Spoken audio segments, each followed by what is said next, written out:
You're still watching Nile TV International, dear viewers, and still celebrating the official inauguration of the Grand Egyptian Museum, GEM. This very exceptional event in the history of human culture and civilization in the land of peace and civilization, with the participation of 79 official delegations, including 39 delegations headed by kings, princes, presidents, and heads of state and government, reflecting the international community's interest in the ancient Egyptian civilization and the unique cultural and humanitarian role that Egypt, the oldest civilization in the world, plays. President Sisi delivered a speech during the opening ceremony of GEM and said that GEM, the Grand Egyptian Museum, is a three-dimensional image that reflects the journey of a generous civilization building people who create glory and are proud of their homeland. The president added that Egypt was the first to plan for civilization, where the world witnessed the birth of art, thought, writing, and faith. With us now here in the studio is Yomna Salama, and she is a tourist guide, a member of the Arab Federation for Tourist Guides. A very good evening to you, Yomna, and I guess I should say congratulations to you, the tourism community, of course, and to all Egyptians on this historic moment. What would you like to say on this historic day? First of all, good evening, Mohammed. And I would like to say congratulations to all of us, to all the Egyptians, and to the world, and the people of the world. What makes GEM this great place that has not only been described as the biggest museum in the world, or open-air museum, but also the biggest cultural city in the world? That's one of its descriptions, overlooking the historic Giza Plateau, the pyramids and the Sphinx. What makes GEM unique, Yomna, in your view? Well, the Grand Egyptian Museum has very unique characteristics. First of all, it's the largest museum in the world dedicated to one civilization, the ancient Egyptian civilization. Different from all the other museums that we know, like the British Museum, the Louvre Metropolitan. They display artifacts dedicated to different civilizations. This is the biggest and the largest to one civilization. That's one unique feature. The other thing that we have also the most advanced labs and conservation center for restoring Egyptian antiquities, very high tech. We have also at the GEM Children's Museum a venue for hosting events, exhibitions and concerts. We have an area for shopping and restaurants. We have at the GEM something very important. We have a conference center, a library, research center. So the GEM, as you said, Mohammed, is like a culture hub. More and above all of that, we have the only hanging obelisk in the world. Egyptian obelisks like we saw today, mentioned in the opening ceremony, Egyptian obelisks are the foreign ambassadors of Egypt all over the world. But this is the only one. It's called the hanging obelisk, standing on four pillars, and you can see the name of King Ramses II beneath the obelisk. So a lot of unique features that makes the GEM actually a culture hub. Back to the opening ceremony, peace seemed to be a theme, and we saw those banners, you know, reading, talking peace and reading peace. Egypt is the land of peace, the cradle of peace, cradle of civilization. And at the end of the ceremony, we saw a song performed in several international languages, calling for opening the door to peace in the world. What do you think about that theme? Mohammed, it seems like we are on the same wave. The word peace caught our eyes and touched our hearts. We could have written on those signs, Egypt is the land of civilization, history, culture, whatever. We chose to write Egypt, the land of peace. That's a clear message to the world.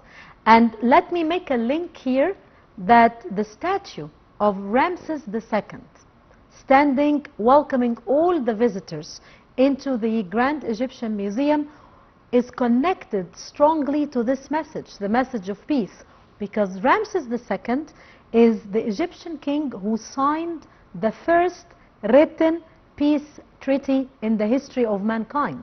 Kaddish? Yes, after the battles of Kadesh between Egypt and the Hittites, years and years of wars, they finally realized that the only solution is to make peace. And this is the message we're sending today in the current situation the world is having all over, not just in the region. And this comes only a few weeks after Sharm el-Sheikh. Here you go, after the summit, the peace world summit. And where the Gaza ceasefire deal was signed, and that historic 13th of October night in Sharm el-Sheikh, co-chaired by Presidents Sisi and Trump. That's right. So it's all connected. The message we choose tonight to fly in the sky, Egypt is the land of peace. We are peacemakers, and we were and we will be always peacemakers in the world, not just in the region. Yomna, why the collection of King Tut is so important, and what are the most important objects in this collection, which seem to be, which will probably be the main attraction? Yeah, we always say to the tourists when they come to Egypt, if there is a child 5 years old anywhere in the world, he knows King Tut. So King Tut became very famous for also different reasons. The boy king, the golden pharaoh, the young pharaoh, he did not rule for a long time, but all this fame he got because of the discovery of his tomb. His tomb tend to be actually the only tomb in Valley of the Kings discovered almost intact. We have more than 5,000 pieces made out of gold, silver, precious stones, semi-precious stones, and the most important piece of all is the mummy, the body of King Tut, and now you will see his two daughters as well. So here comes the human touch.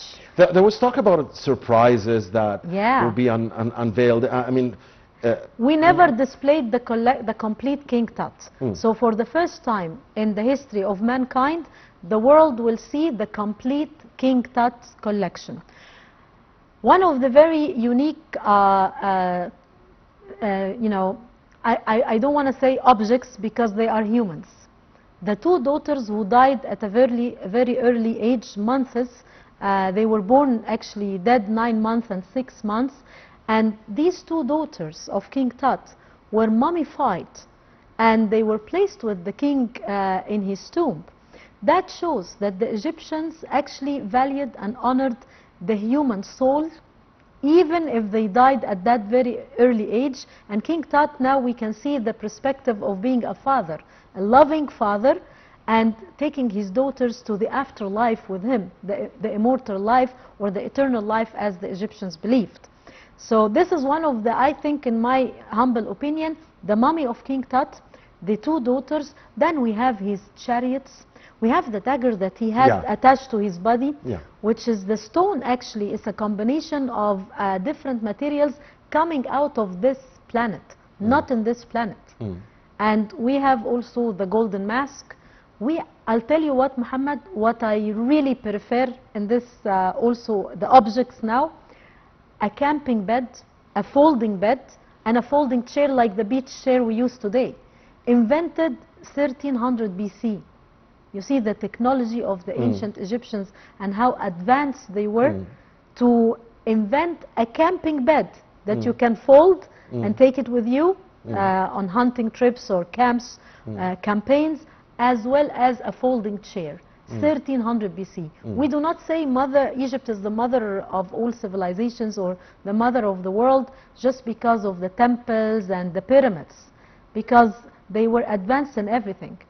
Art, music, literature, they were advanced in medicine, engineering, carpentry. So let's take these very interesting elements that you're mentioning, Yomna, and that the President mentioned in his speech tonight.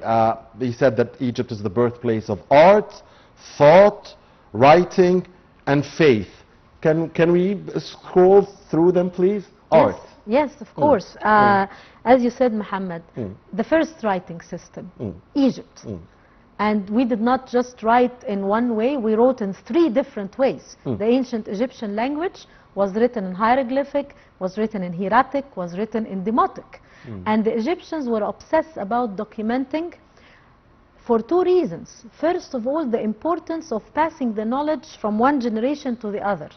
The second reason, that they wanted to share and for eternity. So they document and they write, and they wrote everywhere. They wrote on the walls of temples, tombs, inside pyramids, and then you are holding a piece of paper. Right. We as Egyptians invented paper.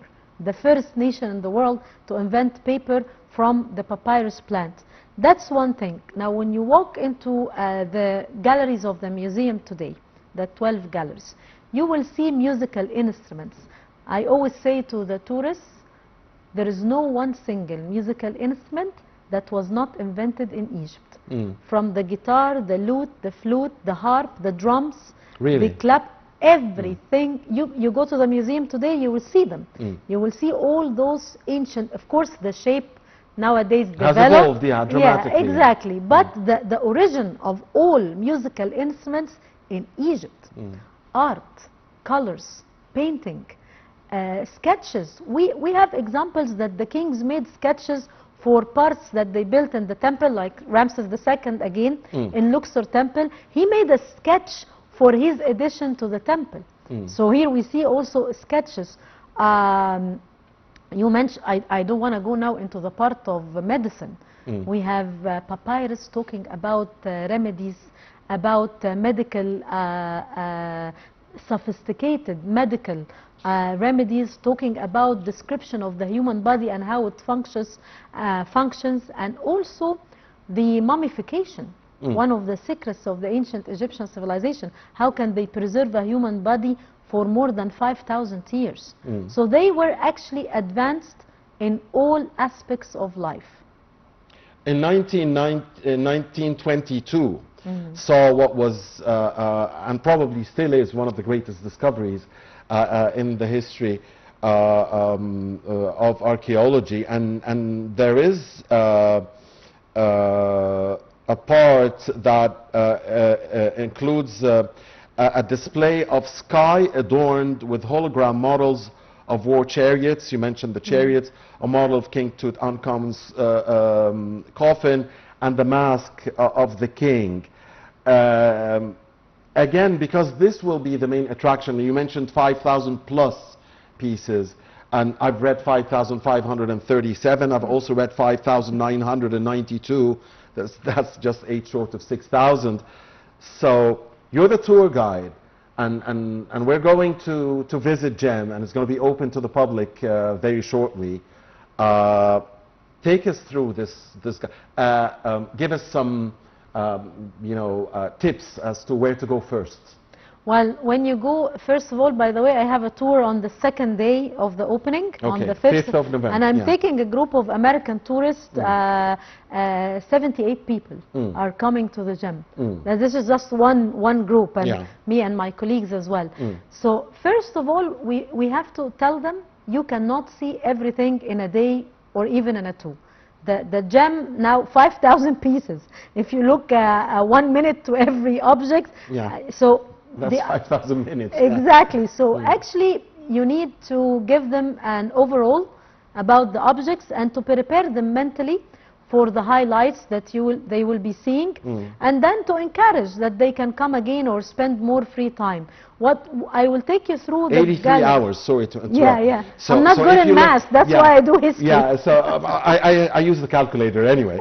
So you're saying that if you give 1 minute to every piece of the Tutankhamun collection, you need 83 hours. That's 3+ days. Yes, and that's only the King Tut exhibition. We still have 12 galleries with more objects. Of course. We still have the boats of King Khufu.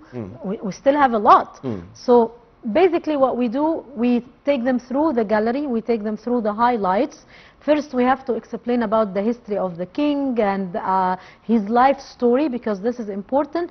Then we talk about the main objects inside this gallery, like the golden shrines. We have 4 golden shrines, big shrines, They were placed inside each other like the Russian dolls.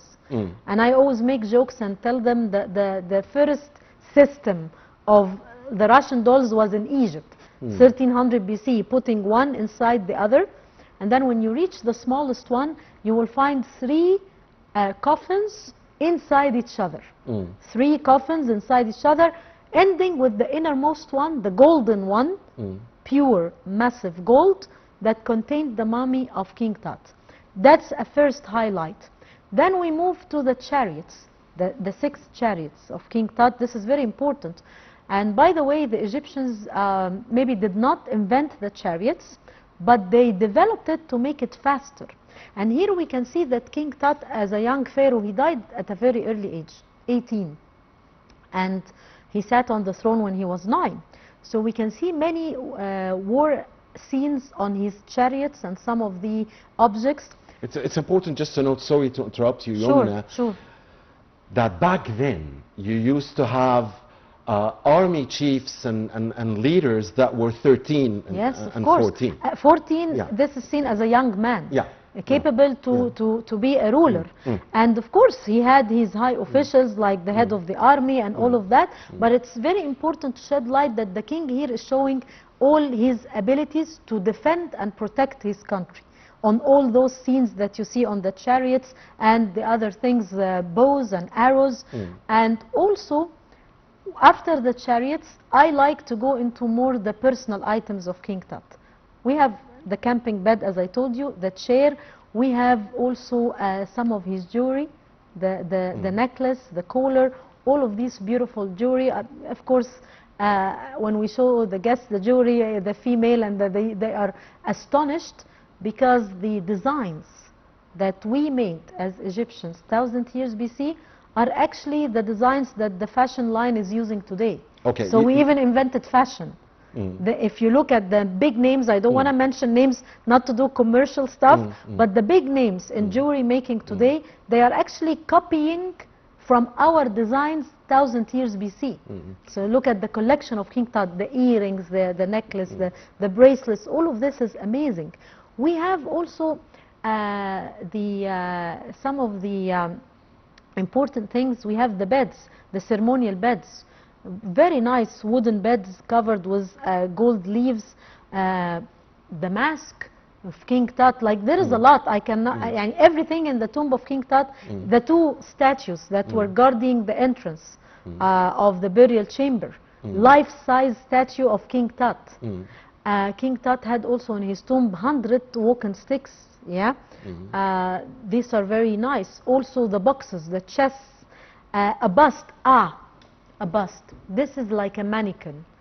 If you are going to do for the king, design a collar or whatever, you're not going to make the king stand for hours to try the right size. So the Egyptians invented a mannequin to try on the king to see the right proportion for his necklace and jewelry. We have a mannequin statue for King Tut. Very interesting. Tell me, which civilization has something like that? None, of course. Since you're talking about, you know, you've mentioned more than once, like thousands of years ago, I'm going to ask you a couple of questions that don't necessarily have to do with tonight, and then we'll come back. Okay. But because they come to everybody's mind, I guess. And sometimes we say this is this is what we always say here in Egypt. This is a 7,000 years old civilization. Others time you hear 5,000. We've heard Mr. Trump when he came here in Sharm el-Sheikh, he mentioned the number 6,000. That's the number he mentioned. Still admitting, of course, that Egypt is the oldest civilization in the world. He said followed by the Chinese, as he put it. Now, you're the expert here. I mean, I know that probably nobody has a definitive answer as to whether it's 5, 6, 7, more, less, but from what you read, from you know, years and years of studying Egyptology, what do you think? I always say, if you go to the Egyptian Museum in Tahrir, the Egyptian Museum, there is a sign that I like to show our guests saying that the existence of Egypt dates back to 700,000. 700,000. The existence of Egypt. That's 5 zeros. Yeah. 700,000. Yes, sir. Okay. 700,000, and it's written on a panel to show the timeline. But here we have to be careful. I said the existence of Egypt and the Egyptians, like the president said today, we said on this land of the Nile, they inhabited this land. But we consider, when we talk about the timeline, we have the written history. we have Manitou. This is an Egyptian historian, ancient Egyptian historian. He divided the ancient Egyptian history into 3 kingdoms, 30 or 31 dynasties, and we have the pre-dynastic era, and we start the dynastic era, or the name of the first king ruling unified Egypt. Mina or Narmer, he has these 2 names, at around 3000 BC. That's 5,000 plus, yeah. Exactly. Okay. But does that mean that before 3000 there was no Egypt? Of course there was. And there was the upper kingdom and the lower kingdom, and there was a civilization. Okay. So how far back we want to track? This is why I said the existence 700,000 BC, the unification 3000 BC, and then the civilization of Egypt lasted for nearly 3,000 years, till Alexander III or the Macedonian came into Egypt. And this is very important to show that there is a development. 332 BC. 332, exactly, you're correct. And that's the time when we started a new era. Right. And this is important, that when we talk about history, we know that it's not the beginning of the unification only, it's even before. Yeah, that's and what we I have to remember that Egypt, you know, is not only about ancient Egyptian or pharaonic civilization. I mean, Egypt is part of the world's history. I mean, it also, of course, has the Ptolemaic and Roman. That's the Greek, Roman, and then the coming of the Arabs, even, and then of course we have a very important thing for us as Egyptians. People ask me, what do you see yourself? What do you consider yourself? Are you Arab? Are you Mediterranean? Are you African? Who are you? And when they ask me that question, I tell them, we are Egyptians, and we embraced different cultures, and we influenced all those cultures to have this unique character called Egyptian. So definitely we are an African country, we are an Arab country, we are on the Mediterranean. We embraced all those cultures, but in a unique way, to make us special and to make us the Egyptians. Okay. The second question that always you know, pops up: who is Moses' Pharaoh? It's a question. Here we go, Muhammad. Yeah, of course. Everybody asks this question every day. Yes, and I'm asked this question 100 times. Yeah, you are right. Have you reached anything? I'll tell you something. Because again, there is no definitive 100%. I'll tell you also what I always say from all the readings. First of all, when we talk from an Egyptology perspective, it's very different when we talk from a religious perspective. That we have to draw a line. However, we do not doubt at all what is mentioned in all the religious sources, Judaism, Christianity, and Islam. Yeah, Quran, the Old and the New Testament. Exactly. We do not doubt what is mentioned about the Pharaoh of Moses, about the story, even about the coming of Joseph, son of Jacob, into Egypt. We do not doubt that. But this is from the religious perspective. Now let's move to the Egyptology perspective. Till now, we did not find 100% agreement among the Egyptologists who could be the Pharaoh of Moses, who could be the Pharaoh during the time even of Joseph. We did not find an agreement. There are trials, there are research, and they're still working. But fixed dates and names, not till now. And there is no probable answer. I mean, there is not a name that there is, but I am going to be very sensitive. I'm not going to use any names because it's different. Fair enough. You know, it's different I like theories. The scientific answer. It's different theories. What I tell the people, that the idea is the lessons behind the story. Forget about names and dates for now. Let's look at the lessons behind the story, the lessons learned from the stories, whether from the religious perspective and also from Egyptology perspective. And even the holy books did not mention for us names. Right. So we need to be very careful when we use the names. I even in conferences, when I debate with Egyptologists, I tell them, you have to be very careful. Do not be very rigid in, supporting your own theory, because it could be wrong and it could be right. And we are still working. And maybe that's why there are still many secrets undiscovered. Egypt will always reveal secrets. We have more. Yomna, this is one of the best answers I ever got to this question. Thank you. So let's jump 3,000 plus years from that question to tonight again. And I want to go back to the opening ceremony. We saw videos coming from Tokyo, from Karnak, from what do you think of that loop? Wow. You hit a very important point. Today I was impressed watching the event when I saw Egypt right here, and then Paris, Sydney, Brazil, the States, the United States, the world is focusing on Egypt and celebrating humanity and civilization with Egypt. That was a very important message and a very important unity. The people of the world. Egypt is uniting the people of the world. We are playing here a very important role, as we did in the past. We are the people who wrote history, and we are still writing history. Look at this moment when you see a normal citizen sitting in France and Tokyo in Japan, from east to west of the world, all reunited. And who united all of them tonight? And speaking, it was. And speaking of Tokyo, it must be the early hours of the morning there, dawn probably by now. And if you go to the States, then it's probably noon or something. So And we saw this live. The different time zones. Yomna, besides the King Tut collection, what is out there for us in the heart of Gem?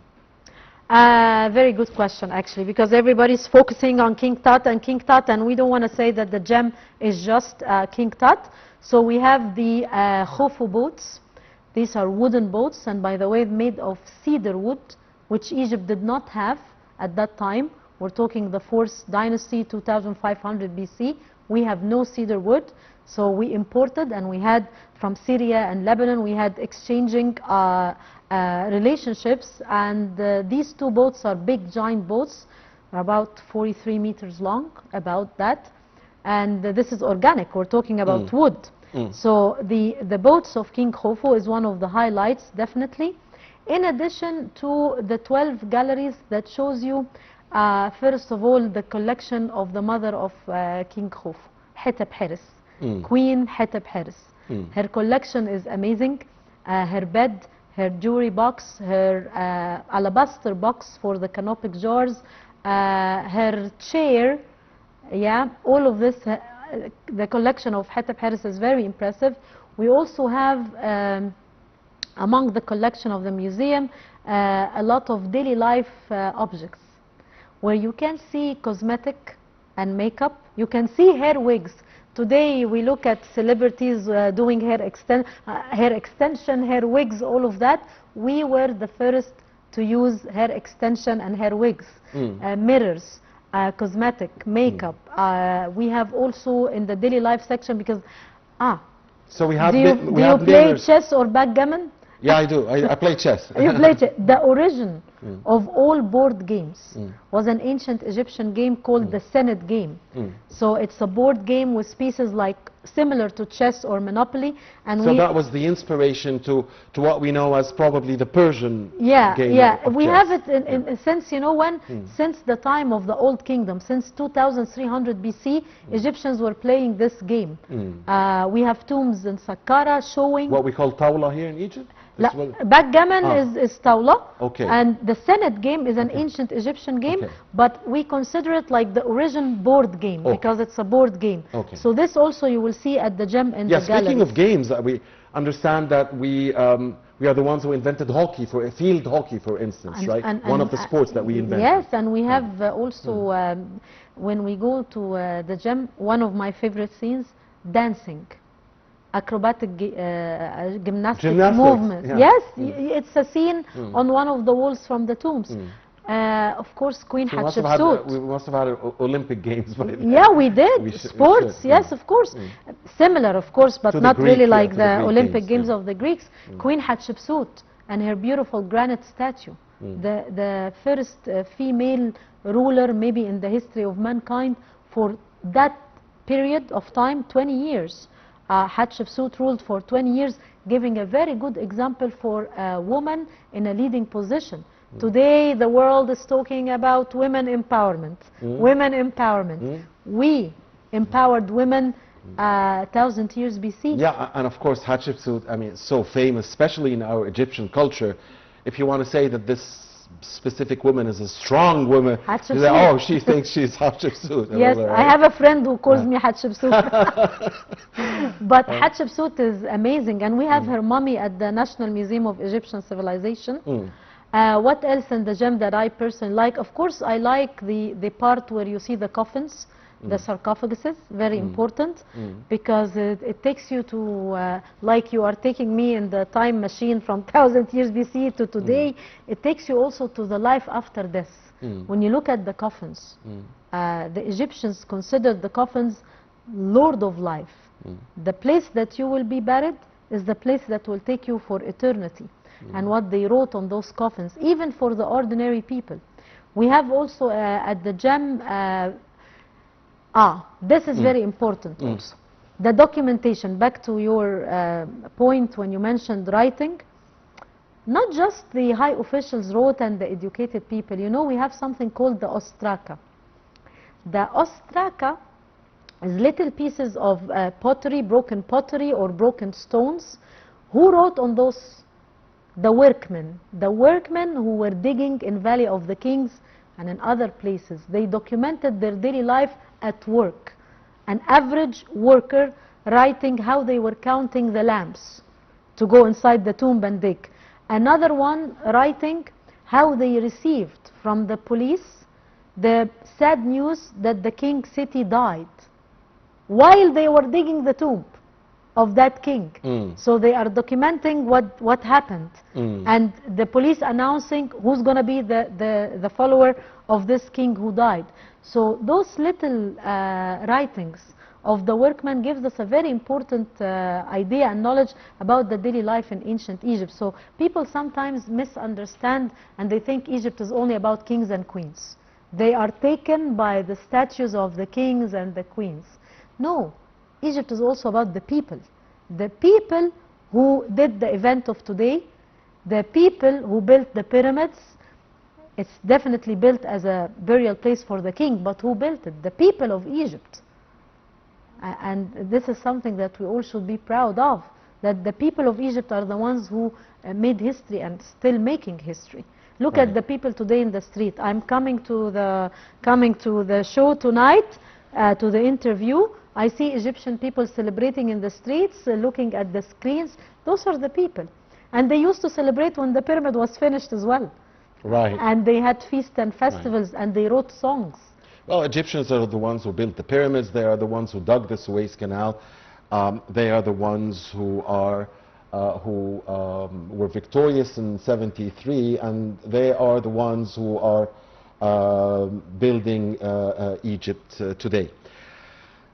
From a touristic, but before we go to the effect of GEM potentially on the future of tourism in Egypt and the future of sustainable development and the economy at large, I want to ask you about the Golden Staircase. I'm not a touristic expert, but you know, just by watching and because I did visit the GEM, but that was 6 years ago.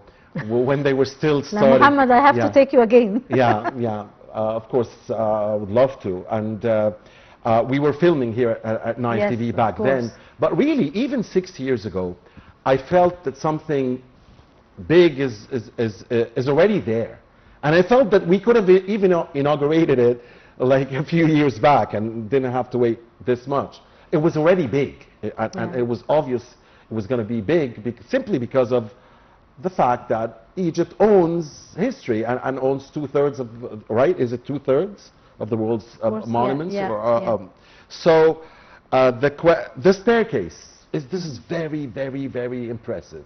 Yes. Talk to us about that staircase. This is a very important point. The grand staircase, or the grand stairway as we call it. This is designed to take you to the journey of eternity. So you're going up, it's taking you up, lifting you up. The journey to the afterlife. It starts when we take the guest on the. You saw the kid today going up till he reached the scenery at the end was the pyramids. But to reach to eternity, there are several things that you have to do to reach eternity. The Egyptians believed in eternity and life after death. So to reach this, there are several things. The staircase, or the grand staircase, is having many objects divided into 4 stages. The first stage, to make the people familiar with the king, images, royal images. Who is the king? What is his responsibility and his duties towards his people? What he should do to reach the eternity that he is looking for. And then after you finish learning about the kings and the queens of Egypt, and to know and to understand that through the objects, then it takes you to a second level, which is the divine houses. The ancient Egyptian civilization is built on a religious belief, so they have to build temples for the cult, for the worship, for the praying, for the offerings. So the divine house is simply the temple. And then when you build the temple, you are teaching the guests or the people to understand the importance of a belief in this civilization. When I again say, people with a belief are much more powerful than people in power. And absolutely. And people, the Egyptians, are people with a belief till now. So they come from the divine houses phase, and there is the third phase about the relationship between the king and the images of God. And here is a very important point, that the Egyptians did not worship animals or the sun or the moon. Those were images of God. Amun-Ra, it means the invisible behind the sun. So the word itself means the invisible. One. Amun-Ra is the invisible. And all the others are images, sacred images. So the third phase is taking you through those images. And that's why we say that Egypt is probably the birthplace of monotheism. Exactly. You are 100% right. They did not worship animals. They were very well aware that there is a mysterious power beyond the world, but they made forms for this power. And then in this third phase, you get to understand the religion, the mythology. You move to the fourth phase, which is reaching the journey to eternity.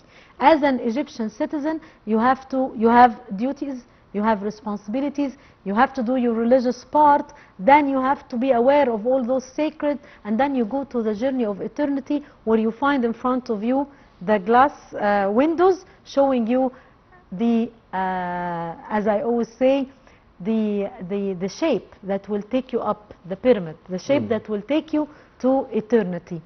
Where? Behind the sun, the power behind the sun. Pyramid shape are pointing up, the only ascending geometrical shape.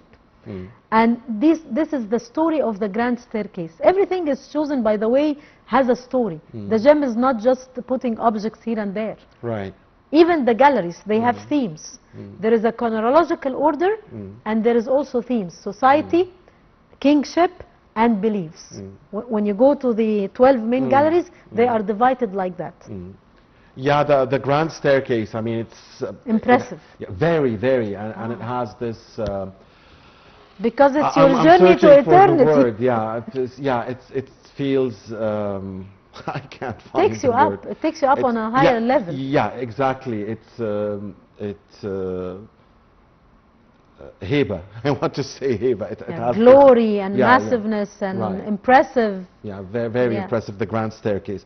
Now, what about the statue of King Ramses II out there at the entrance? How do you see the significance, the symbolism of that? This statue, you know, remember when it was found in Memphis, and then it was found actually in pieces. It was not complete like that, so it was restored by the Egyptians in the 50s. Then it was moved to the so-called Midan Bab al-Hadid, or Bab al-Hadid Square, which later on became Ramses Square.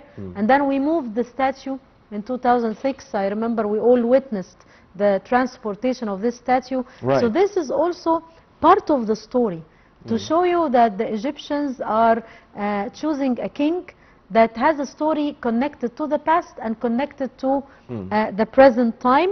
And as I said earlier, it's a message of peace. This is the king who signed the first written peace treaty in the history of mankind. In addition, that there is no place in Egypt where we do not see monuments built by Ramses or restored by Ramses.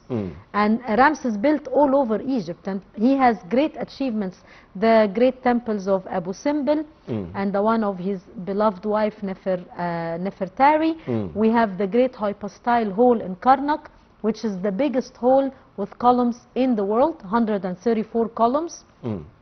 Ramses led wars and campaigns and protected the borders of Egypt, so he is a military genius, a great leader. Ramses lived till the age of 96 almost, so one of the longest pharaohs and kings of Egypt on the throne.